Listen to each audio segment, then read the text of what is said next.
ఉప్పుగాళ్ళు గ్రామంలో అల్లనిద్రలో భాగంగా state council member Nirmal Venkatesh గారు రావడం జరిగింది. మరియు ఎమ్మెల్యే కంటెస్టెడ్ నిర్మల్ వెంకటేష్ గారికి స్వాగతం సుస్వాగతం తెలియజేస్తూ మరియు ఉప్పుగాళ్ళు ఉప మండల కమిటీ ఆధ్వర్యంలో ఆహ్వానించడం జరిగింది. ఇక్కడ ఉన్నటువంటి సమస్యల గురించి మేము వారికి తెలియజేయడం జరుగుతూ ఉన్నది. కాబట్టి ఈ యొక్క కార్యక్రమంలో భాగంగా మా ఉప్పుగాళ్ళ సమస్యల పరిష్కారం కోసం కృషి చేయాలని మనస్ఫూర్తిగా కోరుకుంటూ ఈ సభా వేదికలో ఉన్న మా state council member Nirmal Venkatesh గారిని మాట్లాడవలసిందిగా జఫర్గఢ్ మండలం ఉప్పుగల్లు గ్రామంలో నిన్న రాత్రి వల్లనిద్ర చేసి ఈ గ్రామంలో ఉన్న సమస్యలు తెలుసుకుంటే చాలా సమస్యలు ఉన్నాయి. రోడ్ల సమస్యలు విపరీతమైన సమస్యగా మారింది. ఎందుకంటే ఈ గ్రామంలో ఉన్న ఇంటర్నల్ రోడ్లు ఏవైతే ఉన్నాయో శిథిలావస్థకు పోయి ఎక్కడికక్కడ గుంటలు పడిన సందర్భంలో పట్టించుకునే నాదుడు లేడని చెప్పేసి ఈ యొక్క గ్రామంలో చెప్తున్నారు. అదేవిధంగా ఇందిరమ్మ ఇళ్ల విషయంలో వాస్తవంగా ప్రధానమంత్రి ఆవాస్ యోజన కింద వచ్చే ఇండ్లు ఈ రాష్ట్ర ప్రభుత్వం ఇందిరమ్మ ఇండ్లు అని పేరు మార్చి ఈ యొక్క ఇందిరమ్మ కమిటీ అని వేసి ఆ కమిటీలో మొత్తం కాంగ్రెస్ వాళ్ళే, వేరే వాళ్ళు లేరు.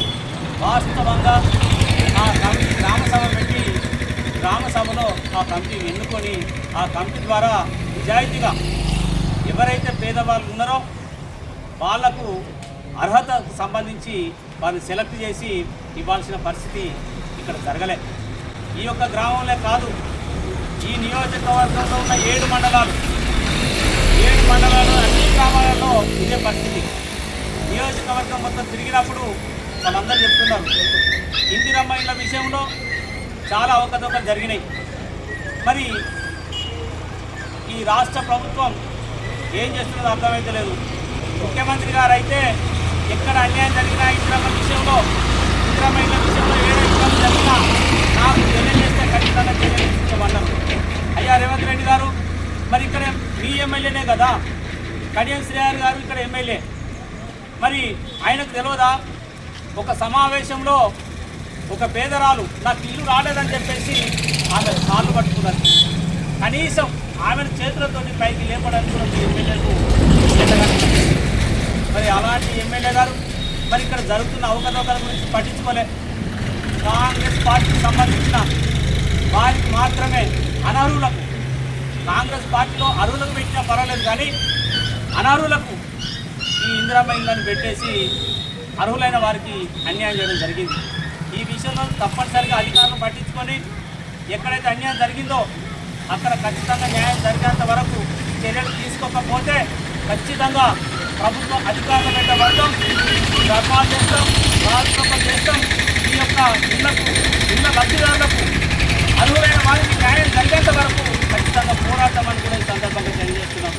అదే విషయంలో యూరియా పరిస్థితికి వస్తే ఈ తెలంగాణ రాష్ట్రంలో యూరియా ఇబ్బంది కావడం రైతులకు అది ఈ రాష్ట్ర ప్రభుత్వం వల్లనే అని చెప్పేసి సందర్భంగా తెలియజేస్తున్నాం.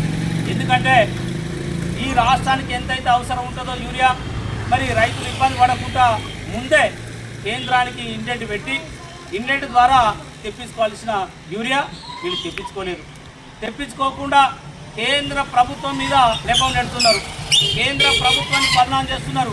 ఇది తప్పేసి సందర్భంగా తెలియజేస్తున్నాం. ఎందుకంటే రాష్ట్ర ప్రభుత్వం ఈ యొక్క రబీ సీజన్లో అక్టోబర్ 2024 నుండి మార్చి 2025 వరకు రాష్ట్ర ప్రభుత్వం లెక్కల ప్రకారం సర్వే చేసి లెక్క ప్రకారం 9,87,000 మెట్రిక్ టన్నులు అవసరం ఈ తెలంగాణ రాష్ట్రానికని ఈ యొక్క కాంగ్రెస్ ప్రభుత్వమే చెప్పింది ఈ లెక్క. మరి ఆ లెక్కల ప్రకారంగా ఈ తెలంగాణ రాష్ట్రానికి కేంద్రం రబీ సీజన్లో పంపించింది 12,47,000 మెట్రిక్ టన్నులు. ఆ మెట్రిక్ టన్నులు పంపిస్తే వీళ్ళకు అవసరం ఉన్నది కేవలం 9,87,000 మెట్రిక్ టన్నులే అవసరం ఉన్నదని చెప్పారు. అయినా కూడా వీళ్ళు పంపిణీ చేసింది 10,43,000 మెట్రిక్ టన్నులు. అవసరం ఉన్నదో 9,87,000 అయితే ఇక్కడ పంపిణీ చేసింది 10,43,000. మరి ఆ రకంగా చేసినా కూడా అది మరి అవసరం ఉన్నదానికంటే ఎక్కువ వాడుకున్నామనే అర్థమవుతాను. దళారులకు చేరింది, బ్లాక్ మార్కెట్కి పోయింది. ఆ లెక్కల ప్రకారంగా చూస్తే ఇక్కడ క్లియర్గా అవపడుతుంది వాస్తవంగా ఏంటంటే అవసరం ఉన్నదానికంటే ఎక్కువ వాడినట్టే దాని అర్థం దళారులు దీంట్లో జోక్యం చేసుకొని ఈ యొక్క దళారుల మధ్యలో జరిగింది, బ్లాక్ మార్కెట్ మధ్యలో జరిగింది. మరి ఇదంతా ఈ ప్రభుత్వం అరికట్టాలి, ప్రభుత్వం బాధ్యత. కానీ ఆ బాధ్యత తీసుకోకుండా ఏమాత్రం పట్టించుకోకుండా అంటే 10,43,000 మెట్రిక్ టన్నులు పంపిణీ చేసినా కూడా ఈ యొక్క రాష్ట్రంలో 2,04,000 మెట్రిక్ టన్నుల యూరియా ఇంకా నిల్వ ఉన్నది. ఆ నిల్వ ఉన్నది చూపించకుండా ఈ నిల్వ లేదు, ఈ రాష్ట్రంలో యూరియా లేదు అనేసరికి రైతులందరూ బెంబేలెత్తి అయ్యో మరి పంటలు నష్టపోతాం కదా, పంటలు పాడైపోతాయి, మరి యూరియా లేకుండా ఎట్లా అని చెప్పేసి లైన్లు కట్టుడు ఇబ్బంది పడడం జరిగింది. మేము ఒకటే అడుగుతున్నాం, ఈ యొక్క రాష్ట్ర ప్రభుత్వం ఒక ఆలోచన చేయాలి. మీ దగ్గర ఈ రాష్ట్రంలో ఉన్న నిల్వ 2,04,000 మెట్రిక్ టన్నులతో పాటు మళ్ళీ కేంద్ర ప్రభుత్వం కూడా 5,18,000 మెట్రిక్ టన్నుల యూరియా పంపించింది. అదే కాకుండా మొత్తం ఆనాటికి 7,22,000 మెట్రిక్ టన్నుల యూరియా ఈ రాష్ట్రంలో ఉంది. చెప్పకుండా యూరియా లేదని చెప్పడం అనేది ఈ ప్రభుత్వం యొక్క వైఫల్యం. ఈ ప్రభుత్వం ఇంకా ఇన్నాళ్ళు ఈ రకంగా అబద్ధాలు ఆటలతో ఆలోచన చేయాలి. ప్రజలందరూ కలిసి ఈ యొక్క యూరియా బాధలన్నీ కూడా కేవలం రాష్ట్ర ప్రభుత్వం వైఫల్యమే తప్ప కేంద్ర ప్రభుత్వం అనేది లేదు. ఇవాళ ఇతర దేశాల నుంచి దిగుమతి చేసుకున్న యూరియా ఏదైతే ఉందో ఎన్ని ఇబ్బందులున్నా ఎన్ని సమస్యలున్నా ఆ సమస్యలను ఇబ్బందులను ఛేదించి కేంద్ర ప్రభుత్వంలో ఉన్న నరేంద్ర మోడీ గారి ప్రభుత్వం చొరవ తీసుకొని నరేంద్ర మోడీ గారు యూరియా కావాలని చెప్పేసి దేశానికి యూరియాను దిగుమతి చేయడం కూడా జరుగుతున్నది. అదే రకంగా యూరియా విషయానికి వస్తే ప్రభుత్వం దిగుమతి చేసిన యూరియా కానీ ఇక్కడ ఈ యొక్క దేశంలో ఉత్పత్తి చేసిన యూరియా కానీ మనం లెక్క చూస్తే అంటే రైతులు ఇక్కడ వ్యవసాయానికి ఎక్కువ శాతం యూరియా వాడుతున్నారు.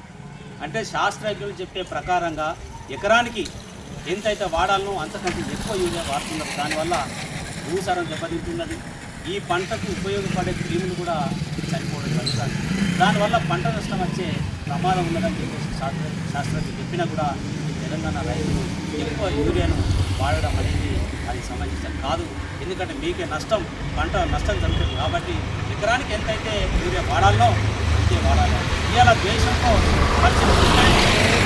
తెలంగాణలో 4% వాడే యూరియాను ఇలా 7% యూరియా వాడుతున్నారు. అంటే ఇంకా 3% ఎక్కువ వాడుతున్నారు. అంటే వాడేదానికంటే ఎక్కువ వాడుతున్నారు. దానివల్ల కూడా కొంత ఇబ్బంది అవుతుంది. అదే రకంగా యూరియా ఒక వ్యవసాయానికి కాదు, ఇతర వ్యవహారాలకు కూడా ఉపయోగిస్తున్నారు. కానీ కోళ్ళ దాన కానీ పశువుల దాన కానీ అనేక రకాల విధాలుగా ఈ యొక్క యూరియాను వాడడం వల్ల ఈ రైతాంగానికి ఇబ్బంది అవుతుందని చెప్పేసి నరేంద్ర మోడీ గారు మరి పరిష్కారం ఏంది? రైతులు ఇబ్బంది పడద్దు, ఈ దేశంలో ఉన్న రైతులు బాగుపడితేనే ఈ దేశం బాగుపడుతుంది, ఏం చేయాలని చెప్పేసి ఆలోచనతోటి అందరికి దానికి సంబంధించిన వ్యవసాయానికి సంబంధించిన నిపుణులను శాస్త్రజ్ఞులను లక్షల కోట్ల ఖర్చు అవుతుంది. వేప పూట కనుక చూసినట్లయితే ఆ యూరియాను వేరే వ్యవహారాలకు వాడుకోవడానికి పనికిరాదని చెప్పడంతో లక్షల కోట్లు ఖర్చు పెట్టి వేప పూత పూసిన తర్వాత ఇప్పుడు యూరియాను మిగతా వ్యవహారాలకు వాడకుండా అయిపోయింది. అంటే ఈ చెరువు తీసుకున్నది, ఈ యొక్క ప్రయత్నం చేసింది నరేంద్ర మోడీ గారు. నరేంద్ర మోడీ గారు ఆలోచన చేసి రైతులకు అందాల యూరియా అని చెప్పేసి కూడా వేప పూత పూసిన యూరియాను మార్కెట్లోకి రిలీజ్ చేయడం. యూరియాను తయారు చేయడానికి కానీ దిగుమతి చేయడానికి కానీ 2,642 రూపాయలు బస్తం కంటే కేవలం 242 రూపాయలు మాత్రమే రైతుల దగ్గర తీసుకుంటారు. ఆ యొక్క బస్త ధర కేవలం 242 రూపాయలు మాత్రమే. అంటే దాదాపుగా 2,400 సబ్సిడీ కేంద్రం భరిస్తున్నది ఒక బస్త మీద. అదే రకంగా మరి వాళ్ళ పరిస్థితి చూస్తే నరేంద్ర మోడీ గారి ప్రభుత్వం మరి యూరియా బస్తాలు తీసుకుపోవడం ఇబ్బంది పడడం అవుతుందని చెప్పేసి నానో యూరియాను కూడా తయారు చేయడం జరిగింది. మరి లక్షల కోట్ల రూపాయలు ఖర్చు పెట్టి మరి నానో యూరియా అయితే మరి బాగుంటుంది, రైతులకు ఇబ్బంది ఉండదు అని చెప్పేసి నానో యూరియా కూడా తయారు చేయడం జరుగుతుంది. దానివల్ల రైతులకు చాలా మేలు జరుగుతుంది, ఈ యొక్క ఇబ్బందులు తగ్గుతాయి అని చెప్పేసి ఆలోచనతోటి ఆ ప్రయత్నం కూడా చేయడం జరిగింది. అదే రకంగా ఇలా రాష్ట్ర పరిస్థితి చూస్తే కాంగ్రెస్ పార్టీ అనేక వాగ్దానాలు చేసింది. అనేక హామీలు ఇచ్చింది. ముఖ్యంగా మేము అధికారంలోకి వస్తే 6 గ్యారంటీలను ఒక 100 రోజుల లోపే మేము వాటిని పూర్తి చేస్తాం. మరి అదే రకంగా ఒక సంవత్సరంలో 66 వాగ్దానాలు ఇచ్చినాం. ప్రభుత్వం ఏర్పడిన తర్వాత ఈ రాష్ట్రంలో ఒక సంవత్సరం లోపు 66 వాగ్దానాలు నిలబెట్టుకుంటామని చెప్తున్నారు. కాంగ్రెస్ యొక్క తయారు చేసిన మేనిఫెస్టోలో వాళ్ళు ఆలోచించి అన్ని రకాలుగా ఇచ్చిన హామీల యొక్క మేనిఫెస్టోలో 420 హామీలను ప్రవేశపెట్టింది. వాళ్ళ మేనిఫెస్టోలో ఉన్న 420 హామీలు లేవు. సంవత్సరంలో వాగ్దానాలు నిలుపుకుంటాన్న 66 వాగ్దానాలు లేవు. అదే రకంగా 100 రోజులలో 6 గ్యారంటీలను పూర్తి చేస్తామని చెప్పేసి అన్న వాళ్ళు ఆ 6 గ్యారంటీలు కూడా లేవు. అంటే ఈ రకంగా ప్రజలను మభ్యపెట్టి ప్రజలను మోసం చేసి గజనెక్కిన కాంగ్రెస్ పార్టీ అధికారంలో ఎంతో కాలం ఉండదు. ఖచ్చితంగా ప్రజలు తీవ్రపడే అవసరం వస్తుంది. ఖచ్చితంగా ఇదివరకు బీఆర్ఎస్ పార్టీకి పట్టిన గతే కాంగ్రెస్ పార్టీకి పడుతుంది. బీఆర్ఎస్ పార్టీ అధికారంలో ఉన్నప్పుడు సంక్షేమ పథకాలు కానీ సబ్సిడీ పథకాలు కానీ కేవలం బీఆర్ఎస్ పార్టీలో పనిచేసిన కార్యకర్తలు నాయకులు తప్ప వేరే వారికి ఇవ్వద్దు, ప్రజలకు ఇవ్వద్దు అని చెప్పేసి ఆ రోజున కేసీఆర్ గారు ముఖ్యమంత్రి ఉన్నప్పుడు ఏ రకంగా అయితే అన్నాడో ఆ రకంగా అన్నందుకు ప్రజలు గురి చెప్పేది. అదే రకంగా ఈ కాంగ్రెస్ పార్టీ అధికారంలోకి వచ్చి కూడా కేవలం కాంగ్రెస్ పార్టీ కార్యకర్తలకు నాయకులకే సంక్షేమ పథకాలు కానీ సబ్సిడీ పథకాలు కానీ ఇతరత్ర వ్యవహారాలు కానీ వాళ్ళకే చేస్తున్నారు. ఈ ప్రజలు చూస్తున్నారు. ఖచ్చితంగా మీకు బుద్ధి చెప్తారు. అతి త్వరలో మీకు జరిగే శాస్తి జరుగుతుంది. ఖచ్చితంగా ఈ స్థానిక ఎన్నికలలో ఈ యొక్క ప్రజలు మీకు తగిన బుద్ధి చెప్పి తప్పనిసరిగా మీకు కర్రు కాచి బాధ పెడతారని కూడా ఈ సందర్భంగా హెచ్చరిస్తున్నాం. కడియం శ్రీహరి గారు, మీరు మీ యొక్క కూతురు కావ్య గారు ఖచ్చితంగా నియోజకవర్గాన్ని పట్టించుకోవాలి. నియోజకవర్గంలో చాలా ఇబ్బందులు ఉన్నాయి. మరి పేపర్లకు పోజులు ఇచ్చుడు కాదు. ఇక కడియం శ్రీహరి గారు బహిరంగ సభలో 400 పైచిలకు కోట్ల రూపాయలు తెచ్చి నిధులు తెచ్చి ఇక్కడ అభివృద్ధి చేస్తామని ఫ్లెక్సీలలో 800 కోట్ల పనులు అభివృద్ధి జరిగినాయని చెప్పేసి ఫ్లెక్సీలలో అక్కడక్కడ చూస్తున్నాం. అదే రకంగా మన పేపరు ప్రకటన కూడా చూస్తున్నాం. 1025 కోట్లతో అభివృద్ధి పనులు జరిగినాయట. మరి ఇవన్నీ ఎక్కడ జరిగినాయో మాకైతే ఏర్పడతలేదు, ప్రజలకు కూడా తెలుస్తలేదు. ఎందుకంటే ఇవాళ 400 పైసలకు కోట్లు, 800 కోట్ల పనుల అభివృద్ధి, 1025 కోట్ల పనుల అభివృద్ధి జరిగింది. మరి ఎక్కడ జరిగింది? ఇన్ని కోట్లు ఎక్కడ పెట్టినావు? మరి ఈ నియోజకవర్గాలు ఎక్కడ అవ్వబడతలేవు. మరి పేపర్ ప్రకటన తప్ప, పేపర్ల మీద ఉండడం తప్ప ఇక్కడ పనులు ఏం జరగలేదని చెప్పేసి సందర్భంగా తెలియజేస్తున్నాం. ఈ నియోజకవర్గాలు తిరిగినప్పుడు చాలా ఇబ్బంది ఉన్నదని చెప్పేసి ప్రజలందరూ అంటున్నారు. మరి ఆ రోజున బీఆర్ఎస్ పార్టీలో నిలబడ్డ కడియం శ్రీహరి గారికి పని చేస్తానన్న ఆలోచనతోటి ఓట్లు వేసినాం, కానీ ఏమాత్రం కూడా పట్టించుకోవట్లేదు.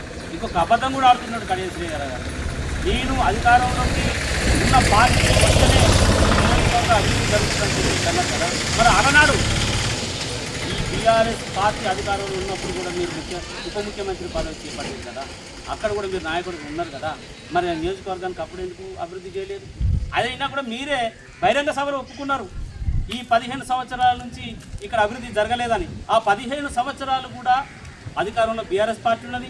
మీరు ఆ బీఆర్ఎస్ పార్టీలో పనిచేస్తున్నారు, ఉప ముఖ్యమంత్రి పదవి కూడా చేపట్టారు.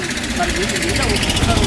మరి అలాంటి బీఆర్ఎస్ పార్టీ అధికారంలో ఉన్నప్పుడు పనిచేయదు. మీరు ఈ కాంగ్రెస్ పార్టీ అధికారంలో ఉంటే పనిచేస్తానని ఎలా వచ్చిండ్రు? మరి వచ్చిన తర్వాత 2 సంవత్సరాలు కావస్తున్నా కూడా ఇప్పటి వరకు ఏమాత్రం కూడా నియోజకవర్గంలో పని జరగలేదు. కాబట్టి తస్మాత్ జాగ్రత్త. ఖచ్చితంగా ఈ నియోజకవర్గ ప్రజలు మీకు తగిన బుద్ధి చెప్తారని చెప్పేసి కూడా ఈ సందర్భంగా జై బీజేపీ, జై బీజేపీ, భారత్ మాతాకి, భారత్ మాతాకి. నరేంద్ర మోడీ గారి నాయకత్వం, నరేంద్ర మోడీ గారి నాయకత్వం. State council member Nirmala Venkatesh గారికి మరియు శక్తి కేంద్ర ఇన్ఛార్జి పవన్ గౌడ్ గారికి మరియు బూత్ అధ్యక్షులకు మరియు మాజీ సర్పంచ్ చిరంజీవి గారికి మరియు ఓపీసీ మోర్చా జిల్లా ప్రధాన కార్యదర్శి వేరుల రాజు గారికి మరియు ముఖ్యంగా మన కార్యకర్తలకు గోపాలరావు గారికి మరి తెలంగాణ పూనూరు నుంచి మన జిల్లా ఉప మోర్చా ఉపాధ్యక్షులు మన ఇల్లంద్ర సారయ్య గారికి మరియు బూత్ అధ్యక్షులు నిచ్చన్న గారికి పేరు పేరున మరి పుణాచలం నుంచి విచ్చేసిన మాజీ మండల ప్రధాన కార్యదర్శి మన సాయిరామ్ గారికి, అధ్యక్షులు గారికి పేరు పేరున ధన్యవాదాలు తెలుపుతూ ఈ యొక్క సమస్యలను పరిష్కరించే విధంగా నిర్మల్ వెంకటేష్ గారు కృషి చేయాలని మనస్ఫూర్తిగా కోరుకుంటూ అవుట్